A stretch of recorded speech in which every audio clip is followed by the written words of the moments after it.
Okay, we're going to start remarks in about 5-ish minutes. If you want to replenish your glass and get some snacks, coffee, grab a chair by the container, get whatever you need. We're going to start remarks in 5-ish minutes.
I'll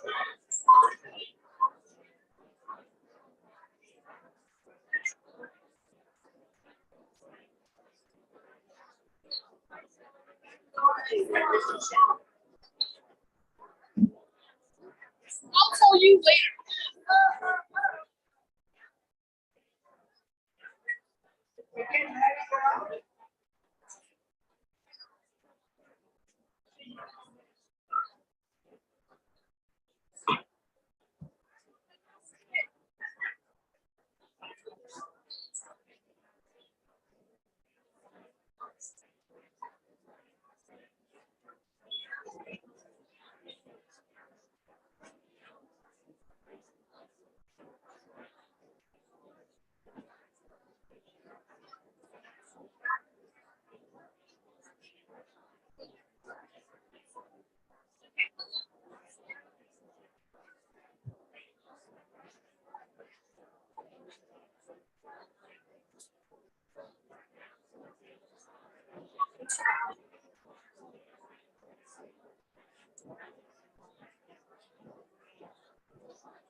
Hello,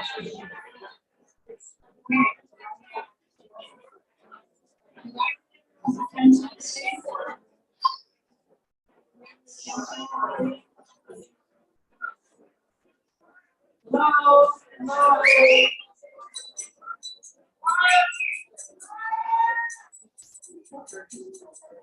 Hello, hello. Find a little spot to settle. And turn off your phone, please. Wow. What a crowd.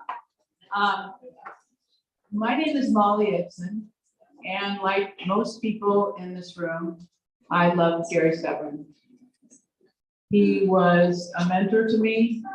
He was a healer over the years, and very recently healed a family member, and I will be forever grateful. On behalf of the family, I would like to thank you all for being here.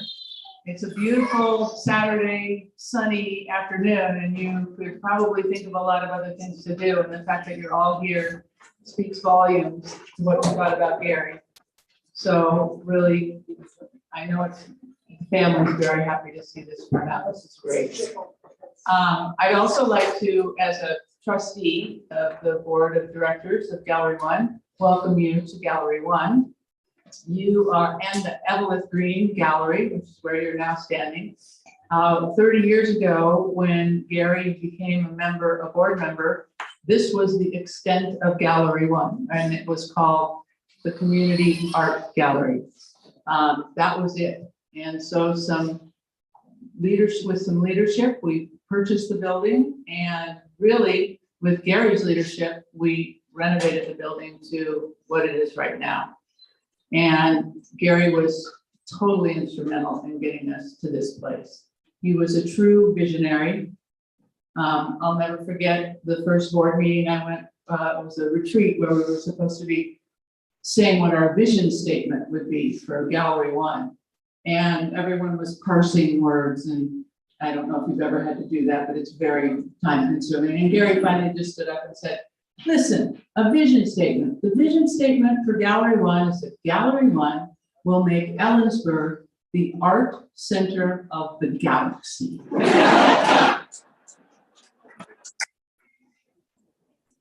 And we're still working.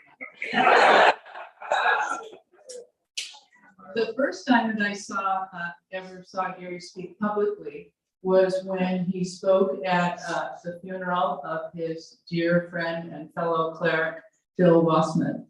And he was called to the pulpit at the Catholic Church, and he got up and he had on tails, coat and tails, but it was like paisley and patchwork and very, very colored. And there was sort of a twitter in the congregation, and he let it die down, and he said, I bet you're wondering why I'm wearing this colorful coat at a funeral. He said, I asked Bill what I should wear to his funeral, and this coat just sort of jumped out of the closet, and that's why I'm wearing it. And that was very much Gary. I didn't have to ask Gary today what I should wear, because Edie very generously walked out of their house yesterday with this shirt on a hanger and told me it was Gary's favorite dress shirt and that he would like me to have it. And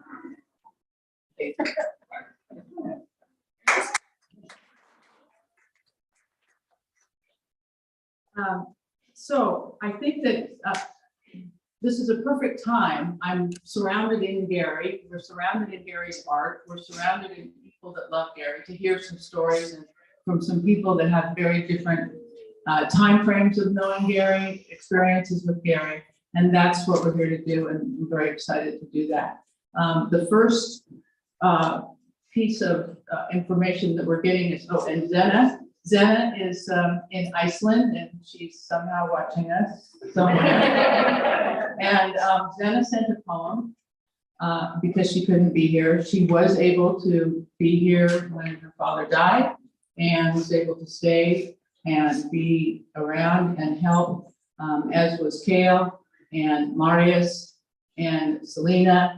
And I was able to watch a family bond and take care of each other in such a beautiful way, and grieve over the death of their father and take care of their heartbroken mama.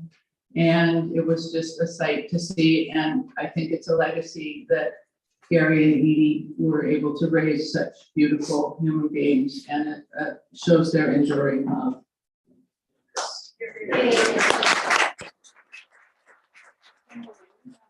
Our local llama poet, to come read Zena's poem, Jumpadorje.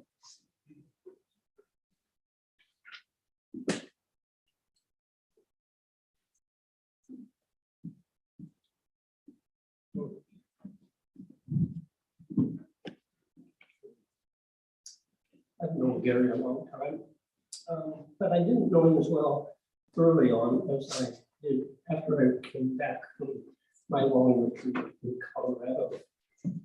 And then Jenna and Gary and I would occasionally meet in the D&M that used to be where the boot shop was years ago, on the corner of the Pine and Durgan's. We had many wonderful discussions, and it was where I realized that both Gary and I had many things in common, that we both were religious, that we both Mavericks, and that we did art. I was not also aware of his wonderful art. I was impressed. I must say, Zara wanted me to read this thing that she chose.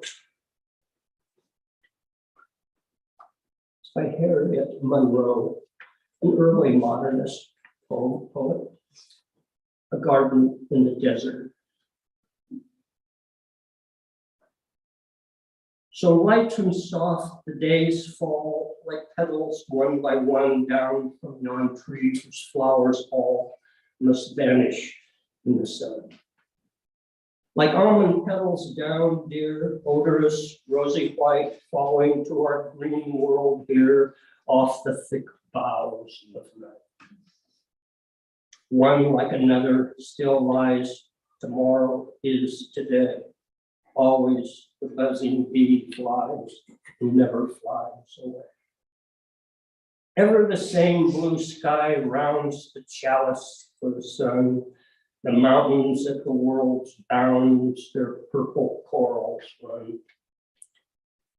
And ever you and I, friend, free of this mortal scheme, look out beyond the desires and dream a spacious dream.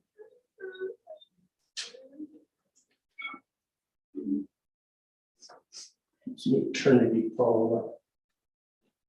I wrote for Gary. You've gone into that. The candle burns, the candle burns.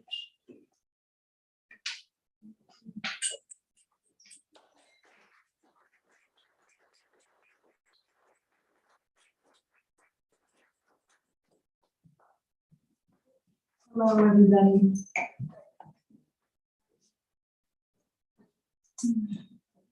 How wonderful is this? Yeah. Thank you for all coming and for being here, and for those of you who are not. Thank you for being present in our lives, for the care and the love that is here in this room and in this community. To our family members, whom we are incredibly grateful for their support and help, and our friends that have picked up the pieces and have nurtured us.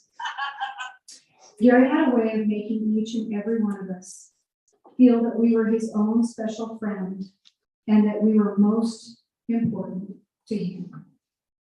What a gift of attention that we may all strive for. He was always available for those who needed him. As we know, Gary loved a good potluck and good conversation.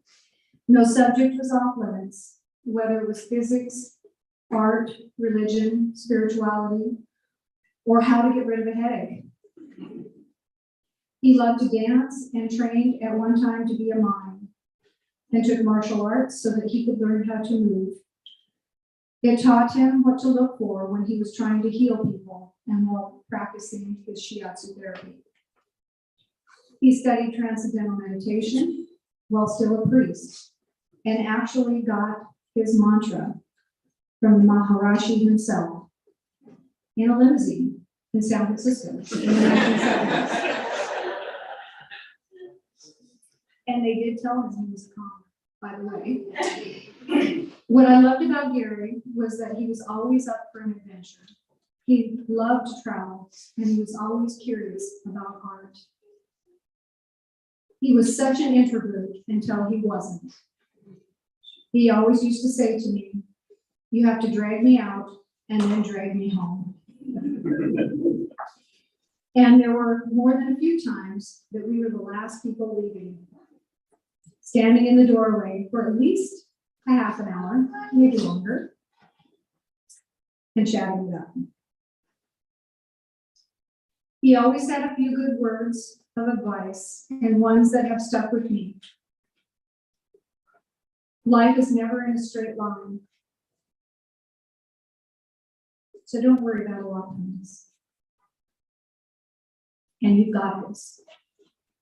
And he truly practiced his own advice. At the end, when I asked him how he was doing, and he said, "I've got this." And he did. Kale and Zena and I were given the gift of time, but there really never is enough time. So let us all use what time we have and love, love, and love. That was really his message. Everyone and everything.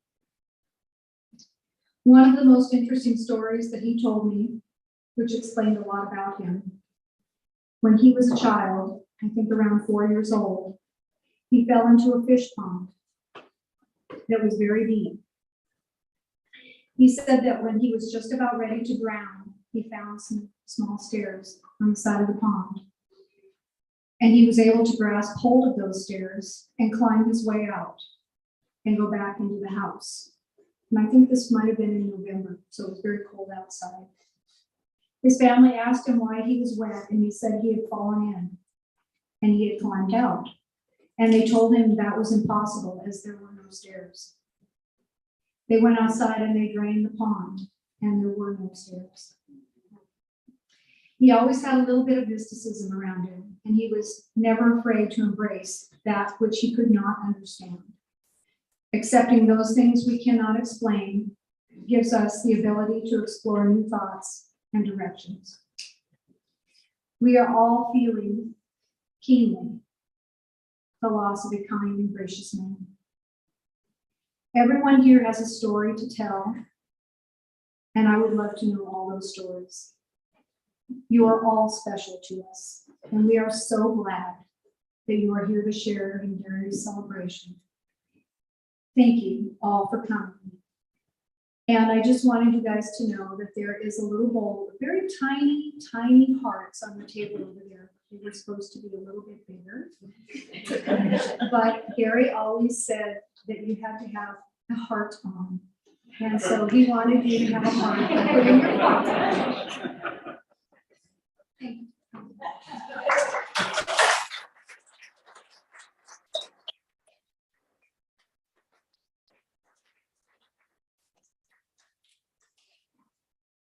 Gary's sister Jane would like to come up and say a few words. Thank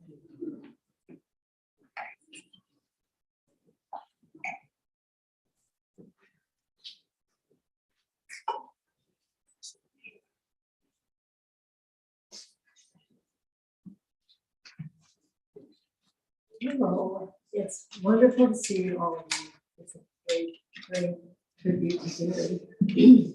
Gary was so much to so many.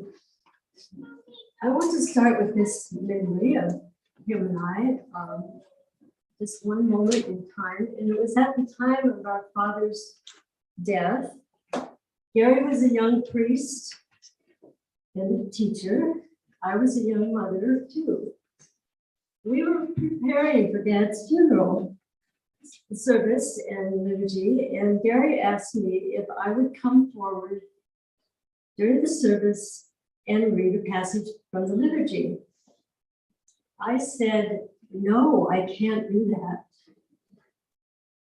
That was me saying, I am terrified of being in the front of the public and speaking. I know he was disappointed, but he understood. And it was okay. I didn't feel great about it, but you know, some things take a lifetime to learn. As a young boy, Gary seemed unafraid to try new things. He explored his talents and expanded his knowledge in every direction. He built things, model airplanes out of balsa wood, the little plastic kits that you get with the little, glue inside. And he experimented with launching rockets in the backyard. He played basketball, was a Boy Scout. He did lots of things, and he was busy. Then at 14 years old, he left home to attend seminary and prepare for college and the priesthood. He was courageous, maybe a little afraid, but courageous. He would return home during the summertime, bringing his creative influence and plans for new projects and ideas for our family home. One summer, he built a barbecue pit with a deck around it. Another time, he turned a small sunroom in the house into a bedroom for our little brother Billy. He saw what people needed, and he knew how to help them. As a grown man, Gary connected with everyone he knew. He inspired growth, friendship, and fun. Relationships were nurtured with love and with trust, and they were strengthened with truth and compassion. Problems to Gary were puzzles to be solved with ingenuity and patience and courage again. His calm nature and open heart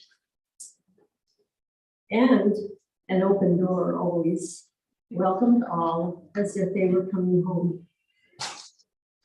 He was courageous, maybe not fearless, but courageous. As a young boy leaving his family home, as a student, a young priest, as a teacher, a counselor, a healer, as an artist, a writer, an explorer of things, and as a lover of life. And he loved life to the fullest, and he loved all of you.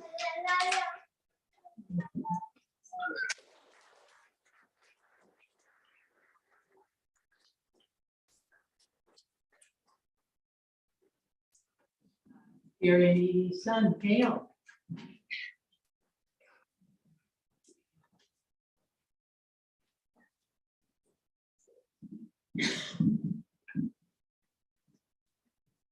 To start, just thank you, everyone. It's been so lovely to see everyone again. It's been a couple long years that we haven't seen face to face a lot, and I'm just so happy to be here amongst everyone. I just wanted to give one little story about my dad. It was the last week he was alive. We were at Swedish Hospital, and it was a good day. It was. He had a little morphine. He was feeling pretty good. I was sitting there chatting with him, just him and I. And that's about the time we decided that hospice was, we were going to get him home. So we're sitting there talking, having a good time, and the hospital chaplain walks in and kind of surprises us both, and just says hello. She's really nice, and right after hello, she asks if he needs anything, how he's doing, and all Dad says is, "I'm spiritually all set. Thank you."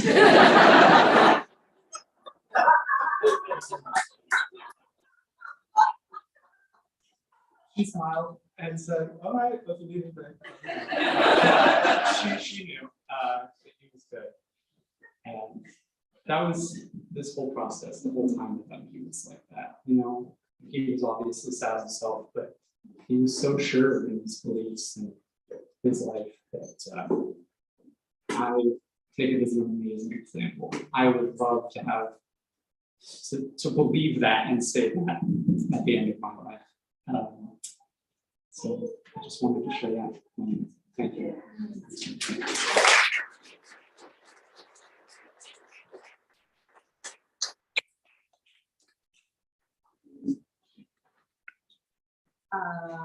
Alan Popro would like to say a few words. Thank you.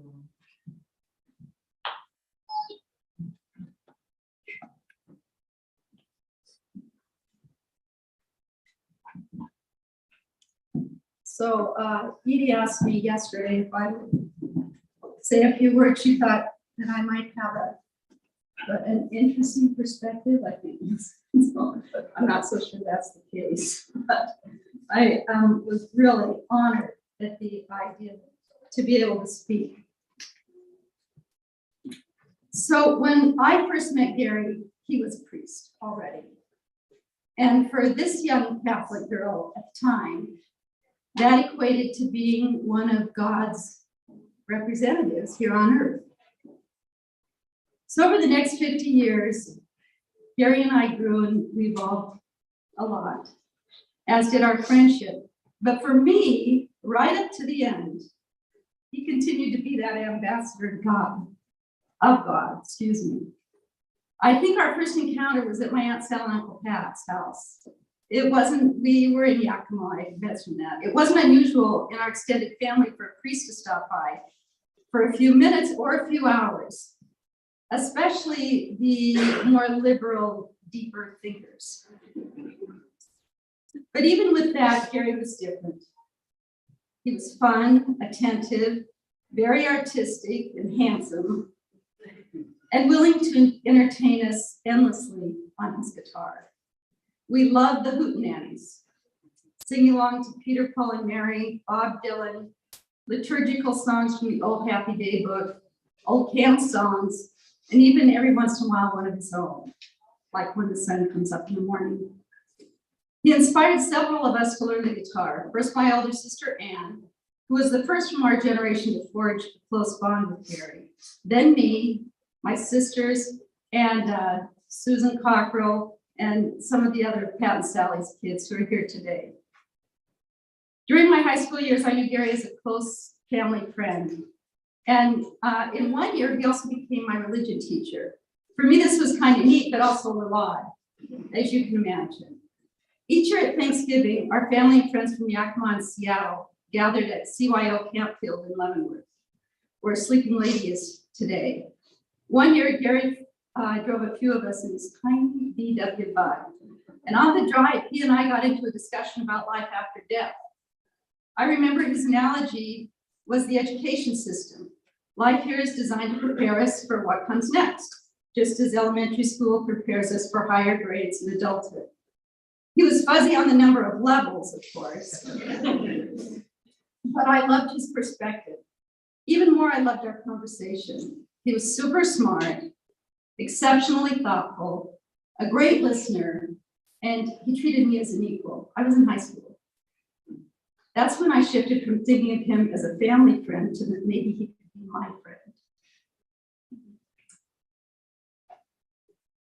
Although we haven't lived in the same town since I graduated from high school, our friendship has only deepened. He left the priesthood, as you all know, fell in love with Edie and married her, settled in Ellensburg, became a devoted father to Zen and Kale, got involved in this community that he loved, started his shiatsu practice, worked on his homestead, that's how it always seemed to me, and continued to create his visual art, music, poems, anything that touched his soul that he could offer up to the world. Soon after college, I moved to Los Angeles and began a long career in the entertainment business. And over the years, we would talk on the phone and see each other when time allowed. Our visits were mixed with discussions of philosophy, spirituality, laughing at life's ironies, and getting caught up. I always got the sense he was genuinely content with every aspect of his life, especially his family, who clearly gave him so much joy. He never seemed to want for anything. Somewhere along the way, he developed an interest in screenwriting, which created another connection for us, as story development is my profession. The last time I spoke to Gary was last fall. It was to check in about a script he'd written about a Native American girl who was coming of age. I think it's over here. Some of you may have read it. And if you have, you know that the script is amazing. He was on the mend from a recent operation, but we spent a long time talking about a script, delighting in that creative process. Gary, I always thought, was in a league of his own, as many other people have suggested here today. He moved from the priesthood to a secular life and seemed to become more spiritual with every passing year. He lived his values, which were really pure, while being a regular guy. He could speak about lofty philosophical ideas and marvel at life's smallest details. He was playful, yet he led his life as if everything mattered. And through it all, I always felt seen, heard, and loved by him. He was my guru and my friend. God must have been quite pleased with her ambassador here in Ellensburg. And if Gary is right, which I have no doubt he is, I'm sure now he's sailing through graduate school.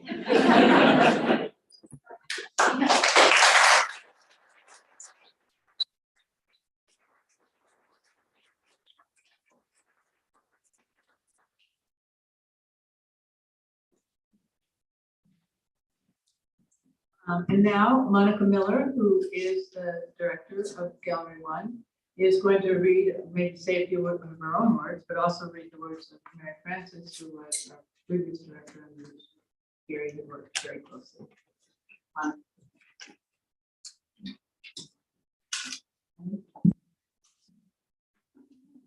Yeah, as Molly mentioned, I'll be reading the words of Mary Frances Stonelinger, who could not be here today.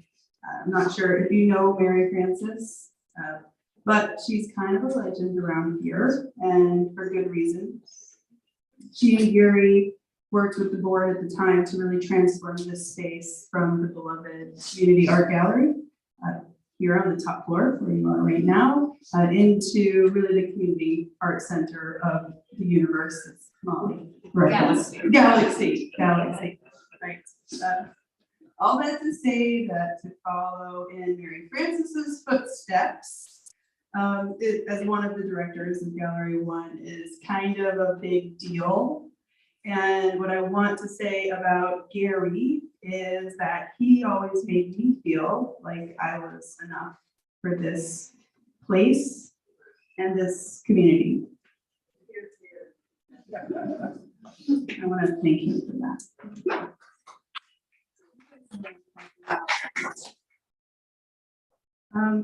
So now I'll read Mary Frances' words.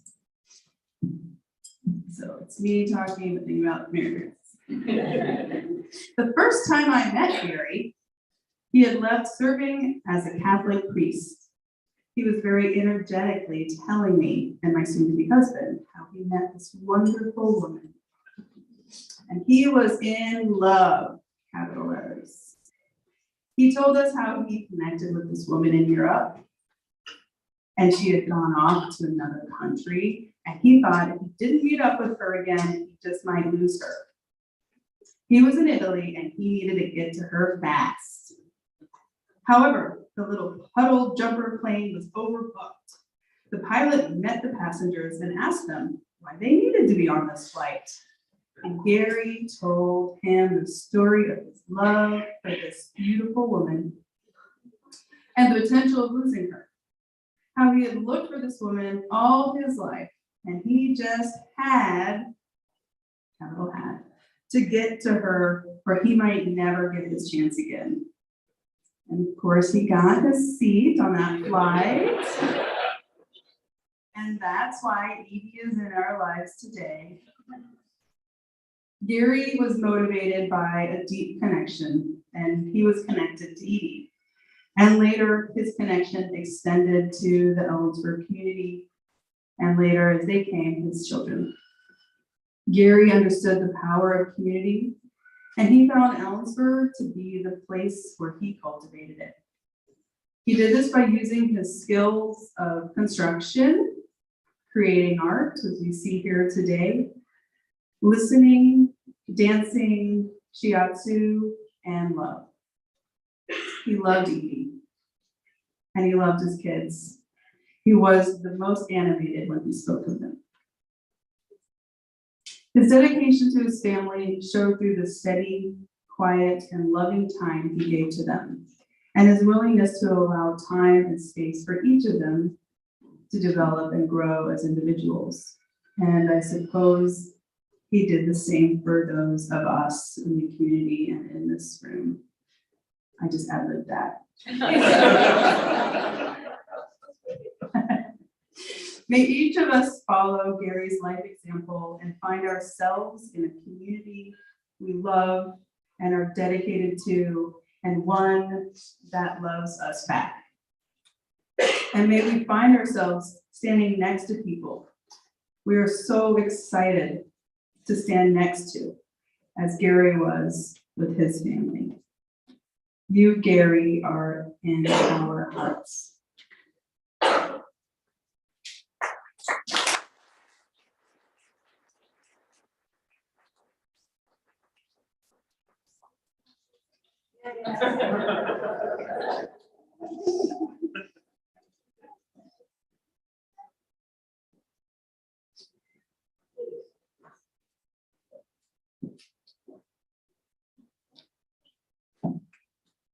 We do have time if there are a few people that would like to share a story.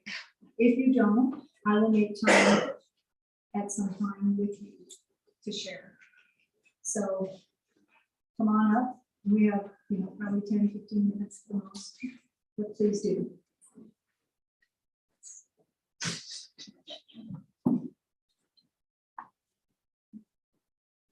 Thanks. I'll try to be brief. I met Gary about 2 years ago, and I just wanted to share with you some background. Well, thank you.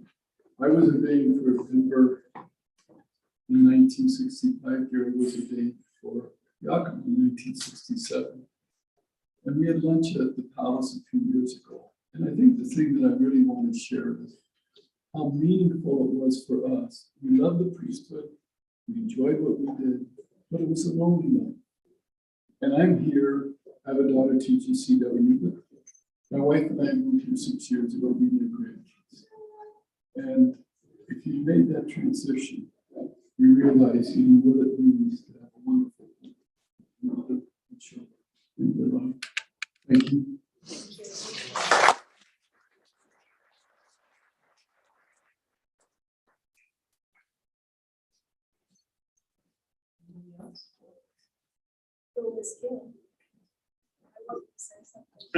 Oh, he has a request.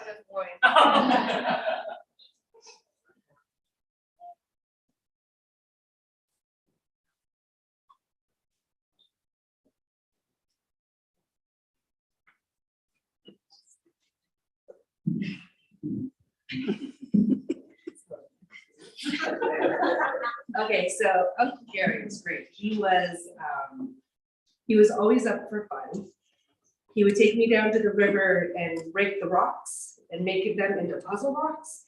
I think he just wanted to give me something to do because I was everywhere. I remember Gary coming into the house one day at Grandma's, and we have a big family, so everyone's around. And I remember him walking in and going, "I just saw the most amazing thing." And I was like, "What?" He goes, "I just saw a butterfly shit." So cool. So, one Gary, I spent a lot of time with him. There is video proof. It's super embarrassing over there. But he always had time, and that was what was great about Gary. But I remember him.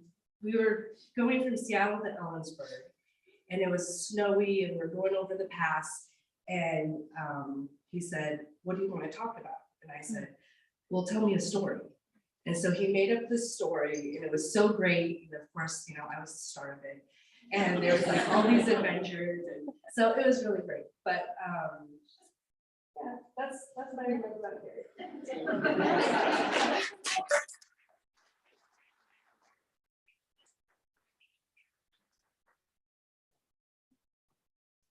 So, I mean, everyone here has a Gary story. We all do. You didn't leave him without having a nugget of wisdom or something. So, but I know that the family would love if you have a story that you would like to write down and send to them.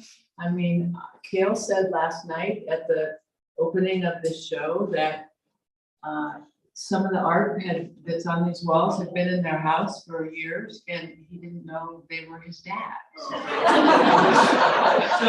So there are things that we don't know about people we love. And I'm sure you all have a story, and I know that the family would love to hear them. And once again, just thank you all for coming, and thank you for loving Gary.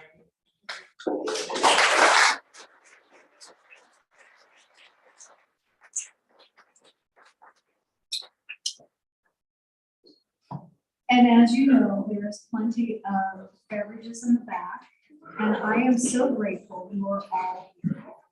It has meant everything to me. And enjoy yourselves. Have a good conversation. And you can find this on the Gallery One website. YouTube. So if you'd like to watch it, thank you.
Excellent.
And you know, the art,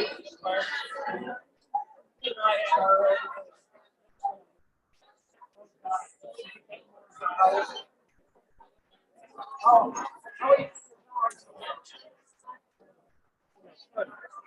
all did an excellent job. This was such a nice service, and yeah, oh, I thought so, but you all did. Oh, let's try it. I couldn't do it. I know.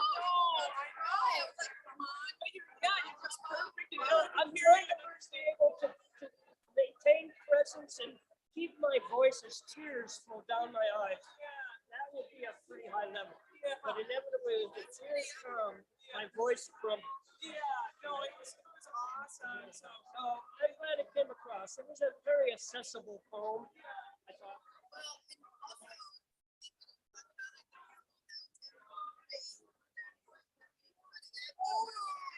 That's depressing, just like we're moving on, but we're going on, and it's going on. The candle burns, be gone, but for now it's burning. Yeah. Also, I'm so glad you did. I'm so enjoying when you were saying things about what you did. I don't know that, you know, anyone else would, yeah, but like in between, yeah, I was like, oh, that's gonna be good. So anyhow.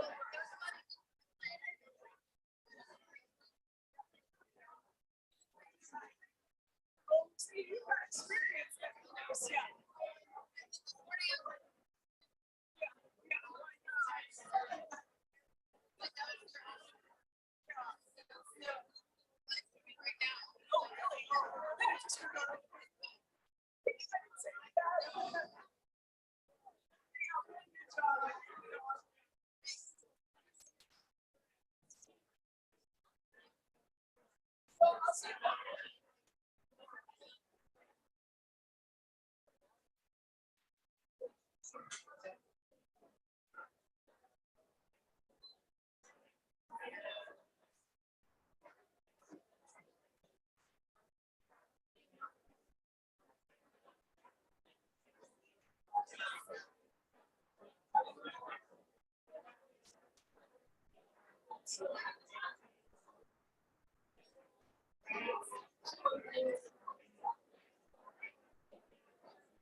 Okay, yeah.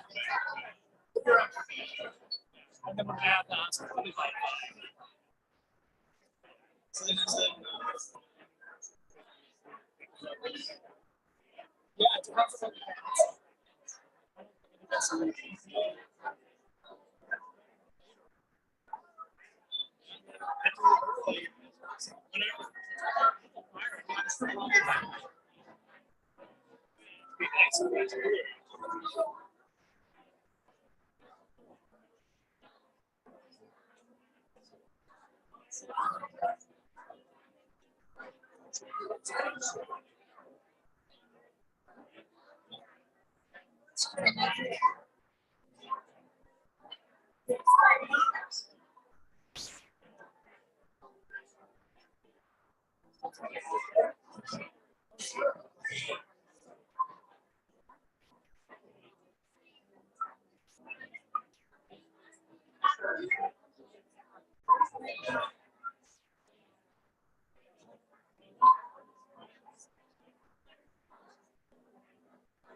Yeah, that was always nice.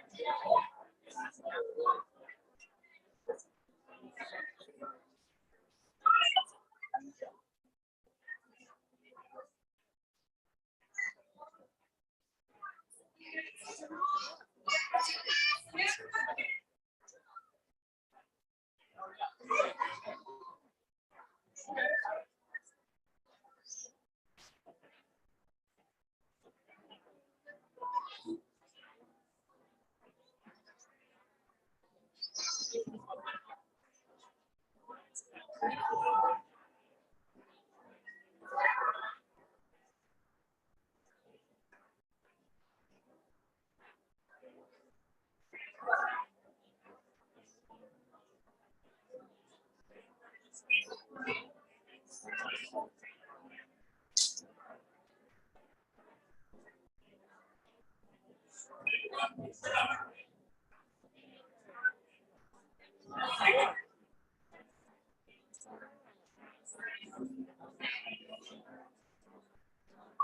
right now.